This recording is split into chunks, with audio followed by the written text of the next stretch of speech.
welcome back to the Nutrimedical Report, and it is open lines. And we're going to take your open lines questions. We're going to start off with some of the latest court hearings.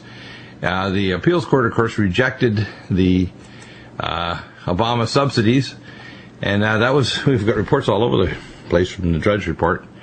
Separate U.S. appeals court upholds Obamacare subsidies. Upholds the subsidies. This is funny. So, U.S. Court of Appeals for the Fourth Circuit upheld the federal regulations that implemented subsidies that are a vital part of President Barack Obama's health care overall. But in a separate three-panel, unanimously said the law was ambiguous, that it would defer to the IRS's determination that subsidies could go to individuals when purchasing health care on both federal and state laws. So, a lot of confusion going on. The court rules the subsidies are illegal report, and this is posted in the New York Times.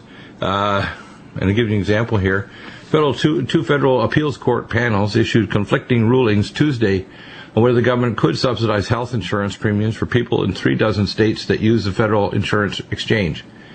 The decisions are the latest in a series of legal challenges to central components of President Barack Obama's health care law. And of course, the response we talked about with Michael Connolly in the last hour was that the subsidies would not only just be ignored by the federal government, by Obama, but also that the subsidies would create a lot of confusion for people who have health insurance. We have a report of a picture of a gentleman from West Virginia, David Clemencic, who has a retail carpet store in Ellenboro, West Virginia, and stated that paying out for the health insurance will put him out of business. What I think should happen is should be a federal and state tax that should go flow through the counties. The primary care doctors are hired. They then hire everybody else. Everybody's paid a salary based on years of experience, training, public service, inventing new technologies. They should have some formula for increasing their benefits. If you want to do additional, quote, non-insured services that are not covered by things, you don't have to put in a fee code. You don't have to report to the federal government or anybody else who you saw. You get rid of malpractice completely. You have mediation only. You get rid of state licensing authorities and have a federal licensing authority that's not government at all. It's run by the professionals themselves. And you have a system to make sure that people are competent in doing what they do. You make certain that patients can get to see doctors because you make sure there's an adequate number that are trained in America, and you stop the idea that you're going to import a ton of doctors if you push doctors out of practice. So senior doctors, a lot of them want to go part-time. They can't go part-time. They can't afford it. So especially if you're a specialist or if you're a primary care doctor, you can't afford the malpractice cost to actually work half a day, which a lot of doctors, if they could work half a day or half a week, say 2 or 3 days a week, and the rest of the time play in their boat or go golfing or do other things, maybe their hobbies, or if they're a female doctor and they want to have a family, they should be able to have half-time work and be paid for it. We need to pay doctors adequately, but we need to stop the fluff, have control of drug costs, allow nutraceuticals to be used. For example, we have tons of reports that people take our diabetoline. They don't need metformin or other drugs. They go on a George Cruz-style low-carbo diet. In fact, I have a report I'll be posting today from Green Med Info, which is a great website. And that Green Med Info report, it says low-carbo Mediterranean diet treats type 2 diabetes and reduces need for diabetes drugs. That article will be posted up, written by Case Adams, a naturopath, posted up literally Wednesday, July 2nd. So the actual article goes back to a research study published by the American Diabetes Association, by the way. So this is, serious research. And the article shows very clearly by these scientists that a low-carbohydrate diet, low-carbo diet, basically very low sugar, is good, and you have to select the right oils. The idea of a low-fat diet actually didn't do as well, or these other types of diets. So the George Cruz style, which is basically healthy oils, super carbs like asparagus, Brussels sprouts, broccoli are fine. Multi-grain Ezekiel bread is fine. If you have a couple slices in the morning, try to monitor your total carbohydrates. And you can do this whether you're a vegetarian, a vegan, or a regular person eating meat. So there's really no excuses at all for that kind of situation.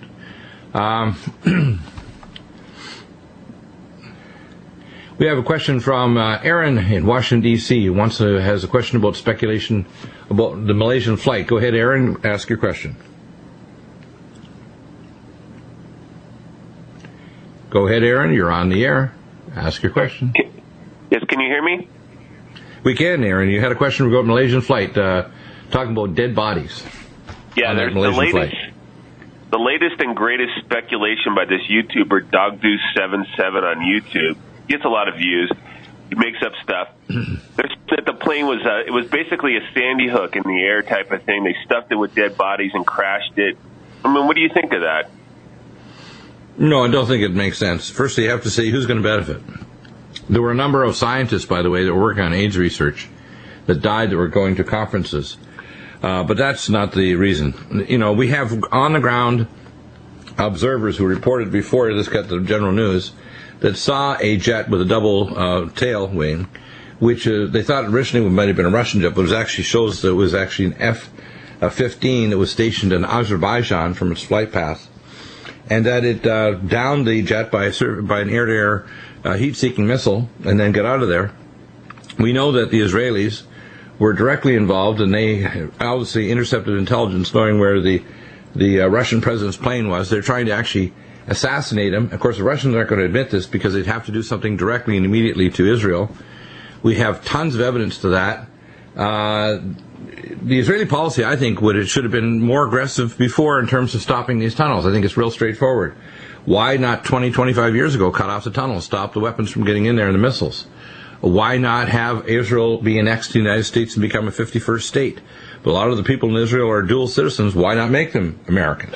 Most of them are Americans. So I think that these Muslim countries, if they knew our Delta Force were going to come in and clean up the rat's nest of all these weapon systems and countries around it, they'd think twice about rocketing missiles in on Israel. And then, of course, when we had to deal with Russia, we should be dealing with it on a much more reasonable basis. Most of these territories in Ukraine were Russian territories for hundreds of years. And for us to try to call them terrorists, we know that this was not brought down by an Eastern Ukrainian BUK missile. They didn't have the radar systems to do it. Now, Kiev did, but they really don't, they don't even have Mr. Poroshenko, the benefits there. The state of Israel is acting out of control, and you can see why they're twitchy, because it's actually quite logical, because they're in a state right now where there's probably a general war which Obama and the banksters are pushing because their economic system is collapsing, and they're putting everybody in the state of Israel in grave danger.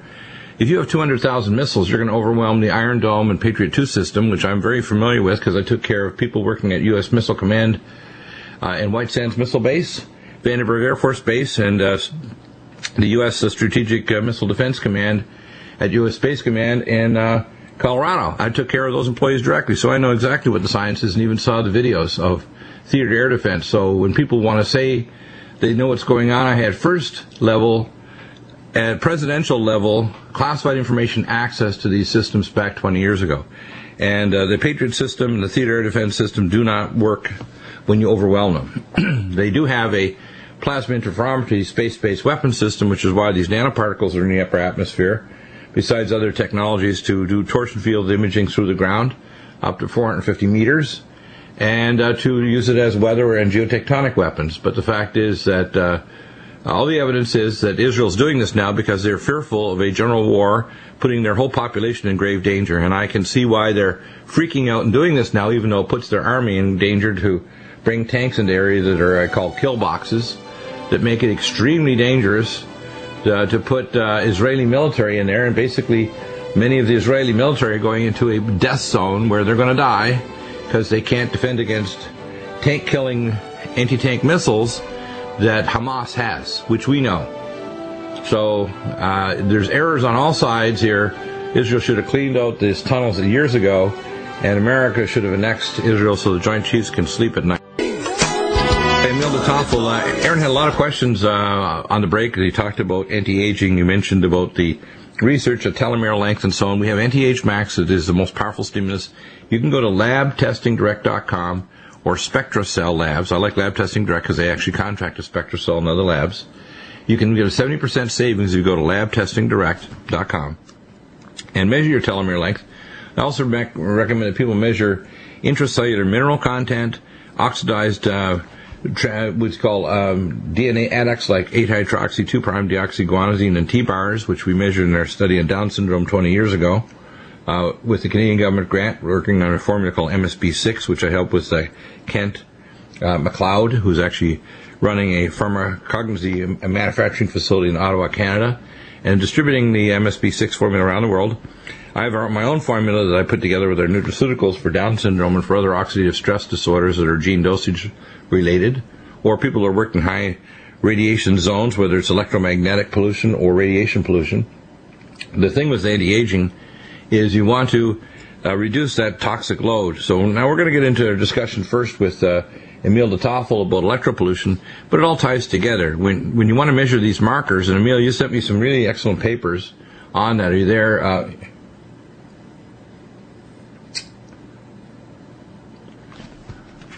Oh, okay. Well, I guess EMILE DeTOFFLE didn't manage to show at that number today. Well, we'll have to keep on trying. Well, in the meantime, let's see. No, I guess we'll just continue then. Okay, so if you're, in fact, I'll continue on talking about anti-aging. There.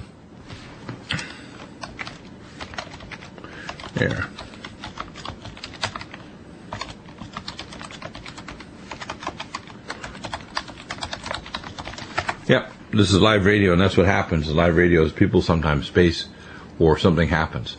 Anyway, so with anti-aging, here's what happens. Your aging of the cells is, in a sense, an informational disorder where you accumulate abnormal signal-to-noise ratio that interferes with normal transcription of chromosomes, accumulation of biotoxins and heavy metals, disruption of DNA, so you end up with fractured DNA fragments that can grow independently in the extracellular space, disruption of cell-to-cell communication, and things like telomeres are very important because a telomere is a little button on the end of your chromosome. If you have long telomeres, people have significantly less disease. Telomere length stimulating nutraceuticals like anti-age max or astragalus, which is what this formula that they keep pushing. And I know they charge a lot. They charge like $500 a month or something for that astragalus formula. It's not necessary. You get a starting test to measure your telomere length at SpectraCell Labs or go to Lab Testing Direct.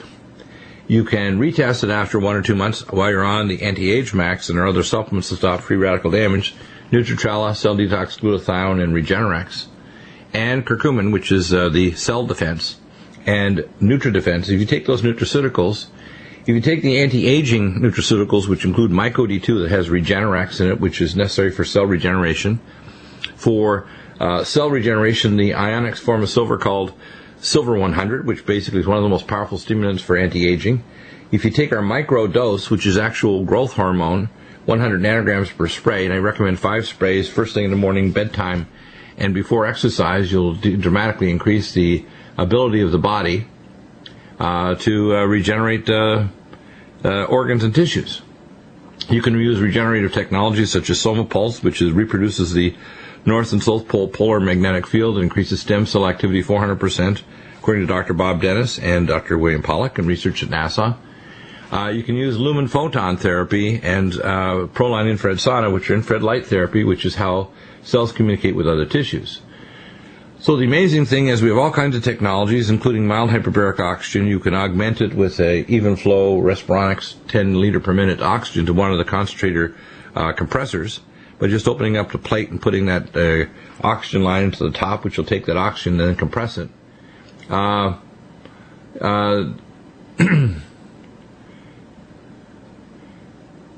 Yeah, so what we have is a remarkable situation where the let's see now. Let's see, we'll try another number here for EMILE and see if this will get through. 864. Okay, try that. So anyway, that's how anti-aging works, and you can measure a number of markers looking at anti-aging. You can look at looking at the brain. Dr. Braverman in New York, who's one of our teachers in the Academy of Anti-Aging Medicine, has developed a system of aging analysis of the brain using neuropsychological testing, electromagnetic testing, such as the P100 test. I like the quantitative electroencephalogram. You can use SPECT scan to look at brain blood flow. You can try all kinds of things like this, and it'll make a dramatic difference. It'll make a dramatic difference to literally figuring out exactly if there is aging. If you do a B scan ultrasound of the carotid arteries, you can see if there's plaque. if you do a cardiac echogram, it shows you if there's abnormal heart wall motion. It doesn't, however, measure the oxidative potential of the heart, because 2/3 of the dry weight of your heart is actually mitochondria. That's why the knucklehead cardiologists, and I do really am showing a little respect because they don't deserve it, when they give drugs that actually interfere with CoQ10 metabolism, when they don't deal with the electron transport chain with things like propionyl L-carnitine and the glycine-stabilized propionyl carnitine or acetylcarnitine, when they don't deal with these other issues, it's impossible to actually physically correct those issues. Emile, I guess we had a problem with connection. I made a digit error in my number I sent over to Randy, our board op, so we have you now. Let's talk about electropollution and testing. Now, we've gone through all the different equipment, and I just want to do a quick run-through. We have the gigahertz solution for measuring electromagnetic pollution off of your smart meters and off your, say, induction cooktop. You can take an AM radio, $15, and just dial it just slightly off a channel, and it'll pick up around your house, for example, bad wiring, or if you've got these switching mode power supplies, or anything that's creating a little electropollution, including interference from your induction cooktop stove. You have other equipment like an oscilloscope, the stetserizer meters. You can actually plug into the wall and see if there's transient surges in the lower frequencies that are actually from the step-down transformers, and from, of course, things like LED lights which step the voltage down to about 7 to 10 volts. And they create electropollution, or these curlicue lights that actually generate harmonic frequencies that are in the range of mercury, because mercury has the same effect on the body as if it actually was mercury infused into the cells of the tissue with the what's called scalar harmonic frequency of mercury ions, which are in the same place in the periodic table of elements as zinc. So it interferes with zinc metalloenzymes. Not a good thing. That's why, for example, we know that same minerals in the toxic range, like depleted uranium, will affect molybdenum and chromium because they're in the same place in the periodic table, so those particular pathways can selectively be more harmed than any other pathways by toxic depleted uranium. So their signature in electromagnetics has the same toxic effect. Amazing. So when we come back, we'll talk about all the equipment that you supply, all the materials. In fact, you sent me a bunch that I'm still experimenting with. A very shiny material will block radiation as well, and a roll. And stay right there. We'll be back in a minute, and we can actually continue because we have an open fourth segment too. Well, welcome back, and EMILE DeTOFFLE, you sent us an amazing article regarding this scientist from French scientist actually that talks specifically about this article, Dr. Dominique Belpomme, and he shows very clearly that there's a number of markers that are abnormal in people that have exposure to electropollution. In fact, the changes are pretty stark. I mean, they're really scary as to what they'll do to the body. And to give you an example of some of those, 2 to 10 times higher levels of histamine in the blood, a detection of a dramatic drop in the level of, let's see here now, just pull this article. Decreasing melatonin levels. I mean, it goes on and on. Dr. Belmont found all kinds of differences in the markers that are present here. This is extremely concerning when we realize that a lot of people have their cell phones clamped to the side of their head a lot of the day. The number of minutes per month is insane. And we know it drops the blood-brain barrier. There's specific signs that the blood-brain barrier is compromised. In fact, one of the things, the markers they found is a detection of markers opening up the blood-brain barrier, higher levels of autoantibodies to the myelin and stress proteins of the brain, and decrease in production of melatonin, which is, of course, a tryptase paralase enzyme, which is hydroxylase enzyme to convert the tryptophan first to serotonin and finally to melatonin. And that means sleep cycles, which is also the sleep-wake cycles. It also regulates the stem cells for healing in the body. If you don't have melatonin, it's the most powerful antioxidant protectant against cancer. We know people that have shift work have dramatically higher cancer rates in general because they don't generate melatonin. We know melatonin, we used it in our hyperbaric oxygen chambers to protect people from oxidative stress when they're at 3 atmospheres, 100% oxygen at our clinic in Denver. That's bad news. In other words, we have a real scientist who's come up with specific markers that shows that, exposure to electropollution is not a benign thing. Yeah, that's right. And the interesting thing with Dr. Belpomme's work is that this is not just not just with cell phone radiation. He has found this across the board in people who are electrically hypersensitive. So in other words, reactive to electromagnetic fields, whether from cell phones or Wi-Fi, but also from power lines and computers and electrical devices in their home or office. So once you become, apparently, exposure seems to go like this. The people are born, they're not sensitive. They go along in their life, and at some point, something trips them over, whether it's an intense exposure or a number of sequential exposures, or perhaps the combination with pesticides or preservatives or other additives in the food that are toxic. And they trip over to becoming sensitized or allergic, if you want to think of it. Just like someone might develop an allergy to peanut butter. They'll be going along fine, and all of a sudden they notice that they're allergic. And this, once this occurs, then it acts as a conditioned stimulus. Tend to remain sensitive to electricity. And also we know that hard to avoid. It's I call the biological equivalent of the Skinner box and the paradigm of conditioned response stimuli in a biochemical and a free radical level. So that once someone's sensitized, there's a conditioned stimulus response biochemically to produce free radicals, and if you've got inadequate levels of selenium and antioxidants, you're particularly at high risk of this spreading to new stimuli. So initially, you can be affected by, let's say, smart meters, and then you become sensitive to cell phones and dimmer switches and Wi-Fi networks, and then just generally dirty electricity anywhere, even if it's coming through the ground, through magnetite, through ground rocks, or through water, it'll affect you. So correct. And so you don't want to find yourself in a position of becoming electrically sensitive, not only because of this correlation, this direct correlation with the development of Alzheimer's disease, but also because once you become electrosensitive, imagine how difficult your life becomes in terms of trying to work, trying to talk on a telephone, trying to drive a car with all its various electromagnetic fields. You can't go into a store without encountering electromagnetic fields. It becomes a very difficult lifestyle, a very reclusive lifestyle. So you don't want to go down that road. And the point, I think the bottom line point here is you need to take steps before you become sick to reduce your exposure in ways that make sense. Simple ways, inexpensive ways, common sense ways to reduce your exposure so that your body doesn't get to that point, that threshold where it converts over and becomes possibly irreversibly sensitized. Yeah. And that means having a meter or two, making some measurements in your environment, finding out what your exposure is. Is it a magnetic field exposure? Is your bed near wiring in the wall? Do you have your Wi-Fi router right next to your desk so that you're being blasted with microwaves all the time? Do you have a car that has a very high exposure limit where the driver sits? What is it in your environment? Get a meter, make some measurements. You might find that there's some simple solution, just moving the bed over, or turning off or wrapping at night, or putting some shielding. Sure. Yeah, talk about the shielding, because you sent me some shielding material that can be wrapped around the step-down transformers that are used, let's say, for a computer or some other piece of equipment.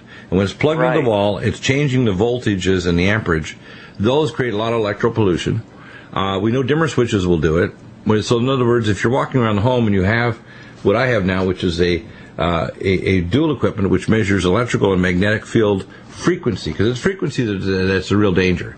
It's not just, quote, electricity, it's frequency. In fact, that's why frequency of electricity, which is carried alternating current at 60 cycles, in Britain and Europe it actually is 50 cycles, that frequency itself, it does what's called tissue entrainment, which means the tissues try to pulse along with that energetic field. The entrainment effects causes stress on the tissue, which changes neural pores and ion channels, and so the cells leak out magnesium and minerals and let in calcium that causes havoc inside the cells. Basically, that's the primary process that happens. So, what's going on is that there's a lot of scientific denial on the part, purely economic and financial reasons why, according to Dr. Belham, as to why these things are happening, but it's having effects on small organisms like bees even worse. What I also have is a Stetzerizer meter I can plug around my home, and if I find something's 500, I'll plug in a Stetzer capacitor and block those little transient surges that are occurring for all that equipment that's pumping in these little transient surges that are step-down transformers and dirty electricity. The ideal system is to do an A and B on your main power panel and actually put the Stetzer plug-ins on either side of that until you see your meters drop down to a reasonable level below 50 transients per second. So tell us how that works, because that's something simple people can do. Then they can get real sophisticated after they get their $15 radio AM channel tied a little bit off the channel to look for all other forms of electropollution. And it's a really big problem. You got to go systematically, step by step. It might take you a year or more before you strip back each layer of electropollution in your home. You've wrapped now your step-down transformers. You turn off your Wi-Fi at night. You realize that, if you're wrapped like I am in the studio with electropollution, you can set up barriers so the pollution doesn't hit you. If you have a neighbor that won't take off their smart meter like I did, I put up actually a reflective wall that you helped supply me with that literally reflects it back toward that person. It's interesting that the last tenant of that home moved away, and the new tenant when I told them what I did, they go, you didn't do that. I said, yeah, I did, because they wouldn't remove the smart meter, so I just bounced it back toward them. So I took my meter actually I took my meter this morning to check to see if there's any pollution coming up toward my bedroom about 75 yards away. No, none, because we blocked it. Excellent. And it works really fine. Good. And you can have some peace of mind now because you have the meter. You don't have to worry that it's snaking in there in some way that you hadn't anticipated. Right. It's easy for people to become overwhelmed because we do have electricity and electromagnetic fields coming at us from so many different but it is systematic directions in our modern world. But the key is if you have a meter, you can determine what are the worst situations, what are the worst offenders, and address those. It's actually pretty simple. Do something. Start with the worst one. Take care of it. Reduce your exposure by maybe 70%, 80%. And then if you want to, take the next step. Go to the next level, the second worst offenders. And deal. Back to the Nutrimedical report, and that was an interesting analysis. I want to deal with some of the articles that I have now that are really quite interesting. And the first one I want to talk about is a low-carb Mediterranean diet. I strongly recommend people get the George Cruz diet. Now, there's a couple of things in there that are difficult to follow, so one of the apps that I found most useful is called the Low GI app. Low GI. And you can even input from external tables the total carbohydrates and what's called a glycemic load. And the way you work out the glycemic load, you take the total number of carbohydrates and you multiply by the glycemic index, let's say it's 23, and divide by 100. And that gives you the total load of, quote, equivalent sugar that's going to have, because if something has a glycemic index, let's say 42, you take the number of carbohydrates, let's say 20, multiply by 42, divide by 100, and it tells you how many equivalent grams of that are converted over the next, say, number of hours into sugar. Now, of course, it also doesn't measure how fast that sugar is going in. If it has a high glycemic index, it has a real strong stimulus for insulin. You want to stick to less than 25 for a glycemic load per meal is ideal. Middle range is 25 to 50. I usually tell people under 25. And if you look at the low-carbo Mediterranean diet, and I'm posting it up there so you'll actually be able to see this diet in the Nutrimedical website. It's from Green Med Info, and we have an author that you can actually go to the link there, who's a naturopath here in California that wrote that article. A very good compilation of the research literature on this. But low carbohydrate diets they're Mediterranean style, basically are not necessarily low oils. They're healthy oils, such as olive oil. I don't recommend rapeseed oil, what they call canola oil. Canola oil is bad. I try to minimize the amount of soy oil, because soy oil may have some hormones in it, although certainly a lot less than the other soy extracts, because we use soy as a basis for female hormone extracts for E1, E2, and E3 with a compounding pharmacist, if you're going to actually make compounding pharmacy material. So that gives you an idea just how it's important to understand the whole process of why we formulate like that, so the people understand that. I recommend an oil that's going to be healthy. Omega-3 fatty acids, for example, we have the omega cod liver liquid. We have, of course, the other omega oils that are extremely helpful to protect your body. We have Omega Supreme Krill.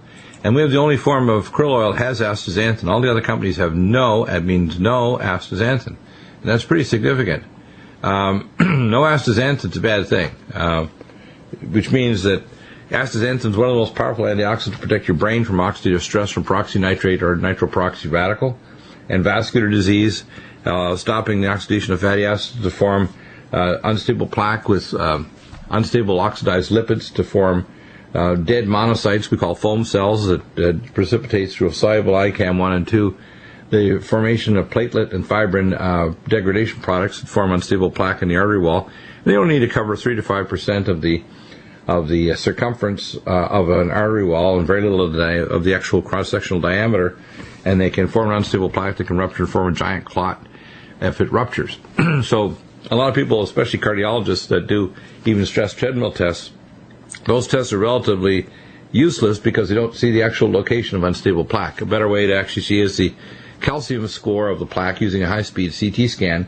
If you do a high-speed CT, it takes 8 to 10 seconds, as that's all it does, to see your coronary arteries if you have plaque in specific areas where there's high eddy currents. Usually things like vitamin K2, menaquinone 7 helps, high dosage of magnesium, gamma tocopherol like our gamma A+, other antioxidants like anti-age max, NutriDefense with the anhydrous catechin, polyphenol, etc. Our Omega Supreme Krill dramatically reduces the formation of unstable plaque, and is, of course, also Omega Cod Liver Liquid, which is head-to-head shown in studies better with no side effects compared to HMG-CoA reductase inhibitors such as Zocor, Lipitor, or Crestor. I recently had a talk with a doctor that mentioned that he puts all his diabetics on HMG-CoA reductase inhibitors, and of course with diabetes that actually increases the chances their diabetes is going to get further out of control. It actually interferes with CoQ10 in the heart muscle, so it increases the chances that they're going to get more congestive heart failure.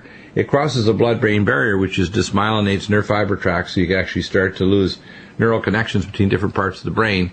So it's a bad idea. Let's put it that way. It's something that's definitely a no-no if you want to fix the problem. So, when we look at nutraceuticals, we have, for example, our dibetaline, which has been shown in head-to-head studies. 2 capsules twice a day will dramatically reverse diabetes. We have Biotin Plus, and we have Leptin Metabolic, LipoFlush, which actually will mobilize fat into fat cells. We have, of course, the Minerals Plus that contains vanadium and chromium, and we have chromium cruciferate developed at Johns Hopkins University. So we have a whole range of nutraceuticals that actually reverses insulin resistance, and of course berberstatin, very powerful for releasing the peptides in the gut that lower insulin resistance in the tissue. And, of course, leptin metabolic, a major breakthrough now. We have a single supplier in Europe for leptin metabolic. And that will actually reduce leptin sensitivity issues and insulin and reverses diabetes. And you'll see a restoration of normal appetite control, peptides in the gut like gastric inhibitory peptide, etc. GIP, which is really important, gastric inhibitory peptide, cholecystokinin for normal peristalsis, and what's called proteolin, which is the hormone that's identical to TRH in the brain that regulates peripheral conversion of T4 to T3. So one of the questions was raised in the first segment of this hour was by Aaron that had a question regarding what to do for anti-aging. And the very first step in anti-aging we recommend is to use Anti-Age Max. Second is to use our fatty acids and phospholipids like Nutrifos Neurogen, which stimulates neural pathways, and antioxidants, which is Nutritrella, Regenerex, and cell detox glutathione. We have the most powerful antioxidants in the NutriDefense, the Omega Supreme Krill, and Nutra Complete, which has the goji berry extract, which has been done at low temperature, so it preserves the antioxidant capacity and protection, as well as the best red green formula. We do have it back now. So Nutra Complete is back, as well as our Samethyl. A lot of people that have problems with aging, they have dysmethylation, and the dysmethylation pathways show up that 2/3 of people over 60 have deficiencies of vitamin B12 and folic acid. Methylation pathways cause deficiencies of gastric digestive enzymes from the pancreas, and decrease in methylation, which regulates things like myelination of nerve fiber tracts in the brain and the periphery and the peripheral nerves, etc. So it's really important to understand that if you're going to try to correct these things, you get corrected biochemical problems. You don't try to layer a drug on it and spray with a little black paint, a flashing red light on the dashboard of your body. That's not logical. And, of course, the doctors are improperly trained that you need to maximize exercise, and I recommend a vibrational platform. The type of exercise I recommend is at least 20 minutes plus. I actually did, I think, 30-plus minutes today on my high-energy vibrational platform with resistance bands, and I have a cord system where it runs through an athletic bar in the ceiling, so I can do those bands in every direction possible, do calisthenics and yoga postures, etc., under great resistance. So get your heart rate up, you get resistance training, you get circuit training, you get a vibrational platform that brings you back proprioception and core Pilates stabilization. It's microchiropractic, so it pops your spine in. It stimulates bone and connective tissue regeneration, and it releases growth hormone as well as the gastric peptides to normalize blood sugar and metabolism. It's pretty darn amazing. And, of course, we have all our other fancy nutraceuticals, too. So that article's already posted up on type 2 diabetes. We have another article here, 13 alternatives to Viagra that won't fall flat. I'm going to post that article up. And, of course, we have L-arginine, which is our Supernox. I tell people this is your first step. We have, of course, in the nutraceuticals that are present in our Cognition Plus because it's a neurological issue. We have the nutraceuticals to preserve prostate function in males, which, of course, is going to be prostate flow. And Men's Max, which normalizes male hormones by not converting it to female hormone. And we have the hormone synergy, which will stop that bioconversions through 8-perennyl nerinogen. We also have the Enhanced for Men necessary as well. The type of exercise we find very helpful is vibrational platform first, and then that's the most powerful exercise you can do. You can also do pulse magnetic field therapy and lumen photon to the lower pelvis areas, and that can dramatically increase blood flow, cell differentiation and healing, and reversal of any vascular problems and neurological problems, including the various nerves that control erectile dysfunction. Avoid statin drugs, of course, like crazy, and avoid antidepressants. These really aren't antidepressants. They're actually dissociative anesthetics, so they mislabeled them. And that's a lie that they've done for decades now. The doctors say they have an antidepressant. No, they don't. They have a dissociative anesthetic that makes you think that it's not you that's depressed. It disconnects your brain. It actually does not fix the neurotransmitter problem, because if it did, you'd actually check it out in the urine to see the metabolites were corrected, and it doesn't. But we can, with things like our BH4 Biopterin, our SEM-ethyl, our Bio-LVR, superfolate, power methyl B12, we can fix your methylation pathway and your neurotransmitter levels, and we can validate it in your urine with specific, advanced, federally certified testing. Quantitative EEG, neuropsychological testing, SPECT scans of your brain blood flow, which improve as well as positron emission tomography scans. So we have ways of validating what we're talking about. Back in a moment with hour number 3. You don't want to miss it with Tim Alexander.